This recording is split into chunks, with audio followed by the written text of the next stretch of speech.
ये कौन है? शेखर की बीवी है सर। मैं देखता हूँ, तुम जाओ।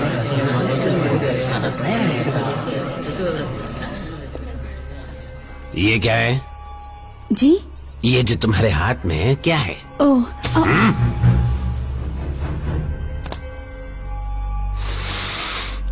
हलवा।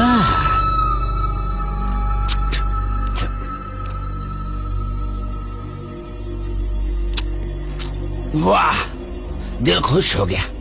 लगता है गाजर को अच्छी तरह छील के डालेला है, घी के साथ। मुलायम है, मुंह में पिघल गया। अरे लेकिन ये मैंने क्या कर दिया? तुमने कितनी मेहनत से बनाया होगा और मैंने उसे झूठा कर दिया। वैसे तुम्हारा पति मेरा झूठा खा सकता है, क्या कहती हो? ये लो, जाओ जाओ, लेके जा। हाँ,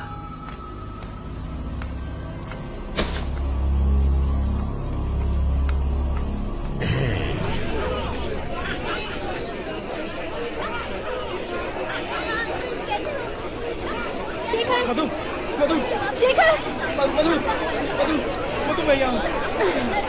शेखर, कैसे है? बाबू ठीक है ना? सुनो, सुनो तो। कैसे हो? तुम यहाँ पे बैठे हो। तुम कैसी हो? क्या हुआ? मुझे कुछ सुनाई नहीं दे रहा। मेरा ध्यान रखना। बाहर जाओ जल्दी। क्या कहा? डॉक्टर, रेगुलर चेकअप के लिए जा रही हो कि नहीं? मुझे कुछ सुनाई नहीं दे रहा। डॉक्टर, क्या कहा? मेरे पास रेगुलर चेकअप के लिए जा रही हो कि नहीं? बात करना। कुछ नॉर्मल है ना? तुमने क्या कहा? मुझे आवाज सुनाई नहीं दे रहा। शेखर, मुझे कुछ सुनाई नहीं दे रहा। जरा, भाई साहब जरा 1 मिनट। हाँ, बोलो, बोलो क्या बात है? टाइम खत्म हो गया, सबको निकालो बाहर। चलो, टाइम खत्म हो गया। चलो, बाद में मिलने आना। चलो। शेखर, हाँ शेखर, बताओ। पहले कुछ भी सुनाई नहीं दे रहा, कुछ सुन नहीं पा रही थी मैं। मधु, मधु, चलो यहाँ से। टाइम खत्म हो गया मैडम। Sir, 1 minute. चलिए चलिए।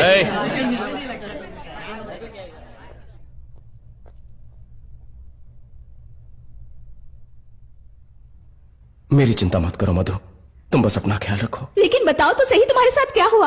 इतनी चोट कैसे लगी? कहीं किसी ने? छी, ऐसा कुछ नहीं हुआ।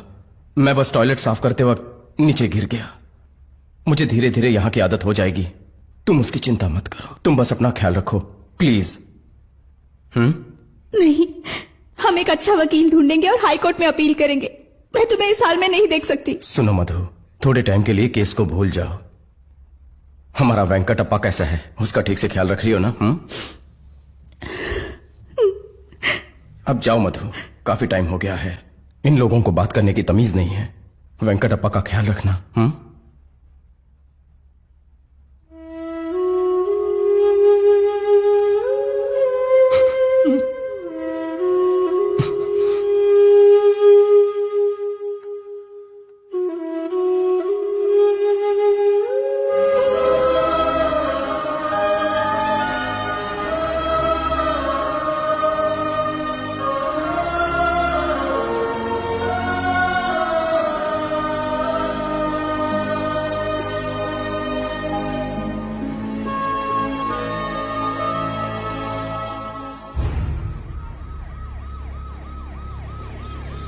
ये डीसीपी बहुत ऑनेस्ट है, हर चीज का डिटेल मांगता है। अभी तो ये रिटायर हो रहा है, पता नहीं अब अगला कौन आएगा।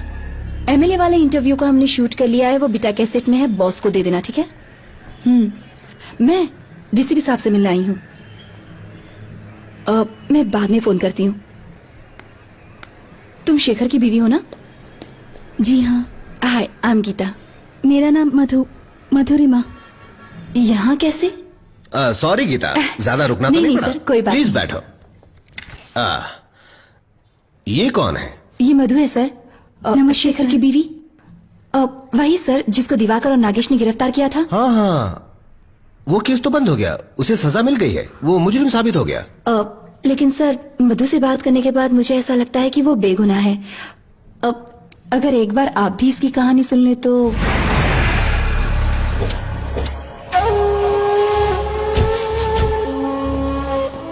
चायला डोकं फिरलंय त्याचं, कभी भी बुला लेता है। ये टेंशन नको घेऊ रे, 1 महीने रुक जा, तब तक वो रिटायर हो ही जाएगा। शाम को कॉफी हाउस में मिलते हैं, ठीक है?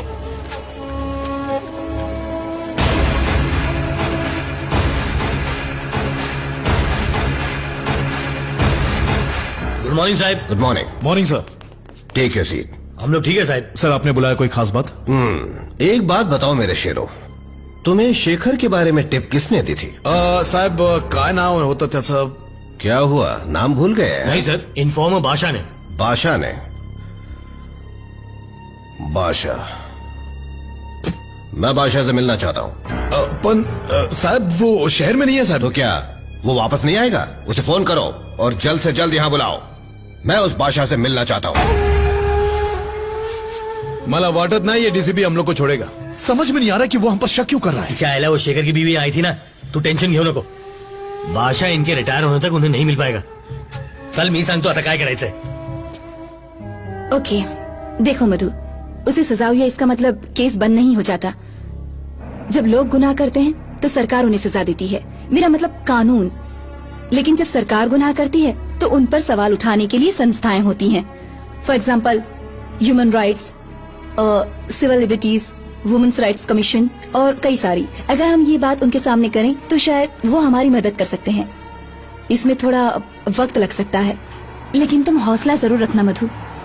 क्या तुम इन सब बातों के लिए तैयार हो? शेखर को छुड़ाने के लिए मैं कुछ भी कर सकती हूँ। गुड। तुम्हारा सबसे पहला काम होगा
कमीने कहीं के अब धमकी भी देने लग गए।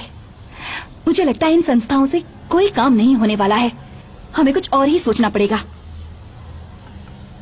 एक काम करते हैं, शेखर को आतंकवादी कहा था ना, और उन लोगों से संबंध ये भी साबित किया था ना। अगर टेररिस्ट के ग्रुप का लीडर आकर ही ये बात कहे कि शेखर उनका आदमी नहीं है तो इसका बड़ा असर पड़ेगा। और सिर्फ पुलिस ही नहीं, हमारी गवर्नमेंट को भी ये बात सुननी पड़ेगी। तभी केस रीओपन होगा और फिर से इंक्वायरी होगी। लेकिन हम उनको मिलेंगे कैसे? देखो, किरण नाम की मेरी एक दोस्त है जो टीवी 9 चैनल पर काम करती है। वो सारी बात सुनेगी तो हमारी मदद जरूर करेगी। देखो, मैं शाम को कोलकाता जा रही हूँ फिल्म फेस्टिवल कवर करने के लिए। मैं वापस आऊंगी, फिर हम उससे मिलेंगे। अगर तुम बुरा ना मानो तो मैं और चंदना उनको कल ही मिल सकते हैं। श्योर, मैं तुम्हारी भावनाओं को समझ सकती हूँ। उसका नंबर ऑफिस में है, मैं तुम्हें शाम को दे दूंगी। Thanks a lot Geeta. इन गड़बड़ी के बीच में अपनी सेहत का ख्याल रखना मत भूलना। Take care. ये मेरे लिए नहीं है जानू, हमारे वेंकटप्पा के लिए है। अच्छी लग रही हूँ ना? ओह हाँ चंदना, आ रही हूँ, 1 मिनट रुको।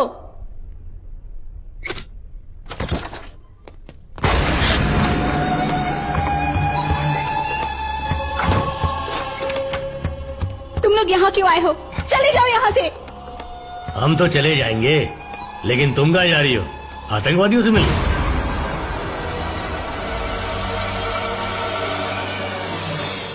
हमारे खिलाफ बातें करोगी तो सोचा हमें पता नहीं चलेगा। रास्ता बोलू नकोस, घालून टाकीला। हीट और गेली, लेकिन ये मॉडर्न नहीं लगना चाहिए। कहाँ भागते जा रही है?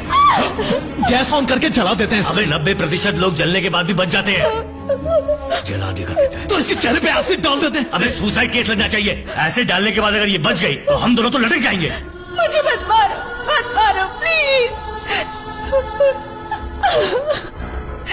क्या कहा तुमने? लटक जाएंगे और क्या।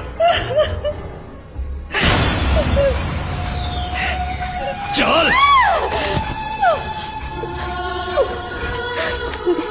मुझे कुछ मत कीजिए, मुझे छोड़ दीजिए, मैं हाथ जोड़ती हूँ। मैं किसी से कुछ नहीं कहूंगी, मुझे छोड़ दीजिए। हम तुझे छोड़ देंगे, बस इस पे दस्तखत कर दे। दस्तखत किस पे? तेरी सुसाइड नोट पे।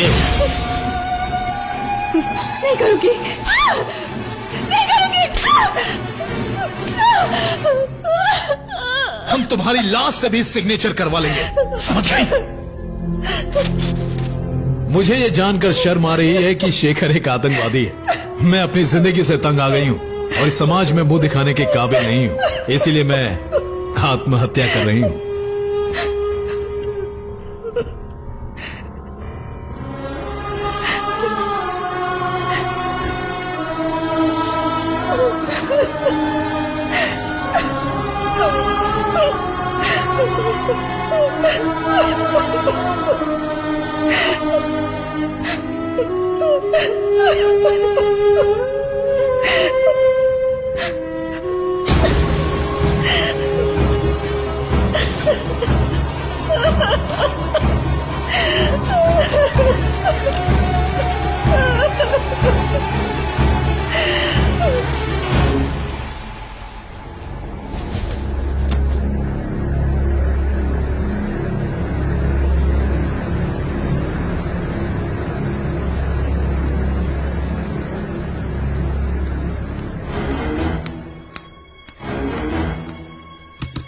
मधु,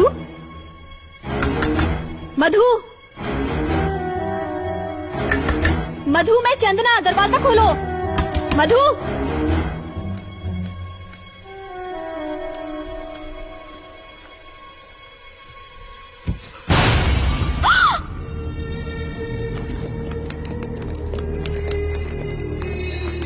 मधु को कुल्लू मनाली बहुत पसंद है, उसको एक बार वहाँ लेकर जरूर जाऊंगा।